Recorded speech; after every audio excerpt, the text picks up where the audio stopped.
உங்கள் அன்பிற்குரிய காளிராஜா தங்கமணி, உங்கள் அனைவருக்கும் எனது முதற்கண் வணக்கங்களும் வாழ்த்துக்களும். ஆசிரியர்கள் யூடியூப் சேனல் நமது சமுதாயத்தின் நலனுக்காக ஆசிரியர் பெருமக்களுடைய அவர்களுடைய பிரச்சனைகளை போக்குவதற்காக சில ஆண்டுகளாக தொடர்ந்து குரல் கொடுத்த வண்ணம் இருக்கிறது. அதை போன்று சமுதாயத்தினுடைய பிரச்சனைகளை பற்றியும் ஒரு சில நேரங்களிலே பேசி வருகிறது. அந்த விதத்திலே இன்று நான் உங்களோடு பேசப்போகின்ற விஷயம் என்னவென்றால், தமிழ்நாட்டிலே காவல் நிலையம் முன்பு விஷம் குடித்த 2 சகோதரிகள், ஒருவர் உயிரிழப்பு. ஒரு குழந்தையை வளர்த்து அவர்கள் எப்படியெல்லாம் கஷ்டப்பட்டு கொண்டு வருகிறார்கள் என்பது நமக்கு தெரியும். நம்ம சமுதாயத்திலே நாம் எல்லாம் பெரிய வசதி படைத்தவர்களில் இப்படி ஒரு வளர்ந்த குழந்தைகள் அங்கே காவல் நிலையத்திலே தன்னுடைய அண்ணனை, அவர் ஒன்றும் தவறு செய்யவில்லை, அவரை நீங்கள் விட்டுவிடுங்கள் என்று அவர்கள் அங்கே கெஞ்சியும் கூத்தாடியும் அவர்கள் கேட்கவில்லை, காவல்துறை அதிகாரிகள். அதனால் இந்த 2 பெண்களும் தன்னுடைய சகோதரரை விடுவிக்க வேண்டும் என்பதற்காக அவர்கள் அங்கே விஷத்தை குடித்து அங்கே தங்களையே மாய்த்து கொள்ள சென்று விட்டனர். என் சமுதாயம் எப்படி இருக்கின்றது என்பதை எண்ணி பார்க்க வேண்டும். காவல்துறை யாரிடம் இருக்கிறது? முதலமைச்சரிடம் இருக்கிறது. காவல்துறை எப்படி செயல்படுகிறது என்பதை எல்லாம் நாம் உன்னிப்பாக நாம் பார்க்க வேண்டும். இது நமக்கான ஒரு ஆட்சி இங்கு நடக்கிறதா? நமது மக்கள் நல்லா இருக்க வேண்டும், அவர்கள் கஷ்டப்படக்கூடாது என்கிற எண்ணத்திலே இந்த காவல்துறை செயல்படுகிறதா என்றால், இந்த விஷயத்தை எடுத்து பார்க்கும்போது கண்டிப்பாக இல்லை.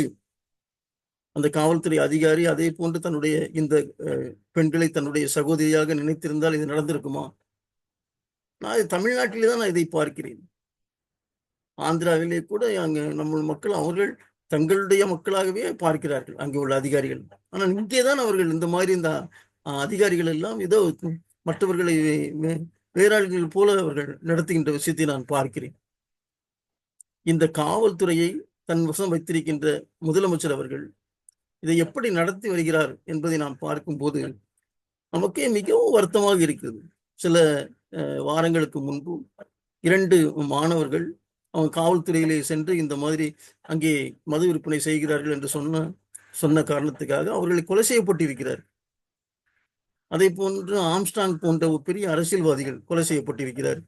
நெல்லையிலே, திருநெல்வேலியிலே திருநெல்வேலியுடைய காங்கிரஸ் கமிட்டியினுடைய தலைவரே கொலை செய்யப்பட்டிருக்கிறார். இப்படி எண்ணற்ற காரணங்கள் இந்த காவல்துறை சரியாக தன்னுடைய கடமையை ஆற்ற தவறி நிற்கிறது என்பதற்கு நாம் சொல்ல முடியும். அதை போன்று இன்னும் ஒரு விஷயம் என்னவென்றால், இந்த கள்ளச்சாராயம், அங்கே இந்த கள்ளக்குறிச்சியிலே கள்ளச்சாராயத்தால் ஒரே கிராமத்திலே 60க்கும் மேற்பட்ட மக்கள் அங்கே உயிரிழந்தார்கள். அதையெல்லாம் தடுத்து நிறுத்த வேண்டியது இந்த காவல்துறை. அவர்கள் அந்த காவல்துறை அதை செய்யவில்லை. அதற்கு அந்த காவல்துறையை நிர்வாகம் செய்கின்ற இந்த முதலமைச்சரும் அவருக்கு கொஞ்சம் கூட ஒரு அக்கறையும் இல்லாமல், பொறுப்பும் இல்லாமல் அவர் நடந்து கொண்டிருக்கிறார். நான் முதலமைச்சர் மு.க.ஸ்டாலின் அவர்களை அன்போடு கேட்டுக்கொள்கிறேன். உங்களால் இந்த காவல்துறையை சரியாக செம்மனாய் செயல்படுத்த முடியவில்லை, நிர்வாகம் செய்ய முடியவில்லை. அதனால் தயவு செய்து இதை உங்களுடைய பையனிடம் கொடுத்து விடுங்க. அவர் இளைஞர், அவர் நல்ல முறையில் கண்டிப்பாக பண்ணுவார். அதனால் தயவு செய்து முதலமைச்சர் அவர்களே, இந்த காவல்துறை நிர்வாகத்தை நீங்கள் கண்டிப்பாக உங்களுடைய மகனிடம் கொடுத்து விடுங்கள். துணை முதல்வர் இந்த காவல்துறையை கவனிப்பார் என்று சொல்லுங்கள். அப்படியாவது இந்த சமூகத்திலே நடக்கின்ற இந்த கஷ்டங்கள் எல்லாம் கொஞ்சமாவது குறையட்டும்.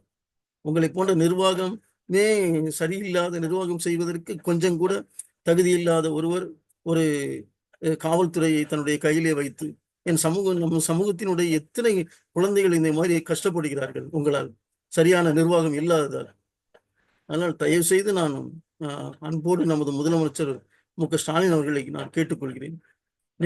உங்களுக்கு இந்த காவல்துறையை நிர்வாகம் செய்வதற்கு கொஞ்சம் கூட உங்களுக்கு தகுதி கிடையாது. ஏனென்றால் நீங்கள் தகுதியை இழந்து விட்டீர்கள். நிர்வாகத்திலே மிக மிக குறைபாடுகளை நாம் பார்க்க முடியுது. அதனால் இந்த காவல்துறையை தயவு செய்து உங்களுடைய மகனிடம் கொடுத்து விடுங்க. ஆனால் அவராவது நல்ல முறையிலே இந்த சமுதாயத்திலே கஷ்டங்கள் எல்லாம் குறைந்து இருக்கக்கூடிய ஒரு நிர்வாகத்தை அவர் நடத்துவார் என்று நான் நம்பி நான் இந்த நேரத்திலே கேட்டுக்கொள்கிறேன். முதலமைச்சர் அவர்களே, you are unfit to govern this police department. Okay. So please, you hand over the department to your son. Thank you.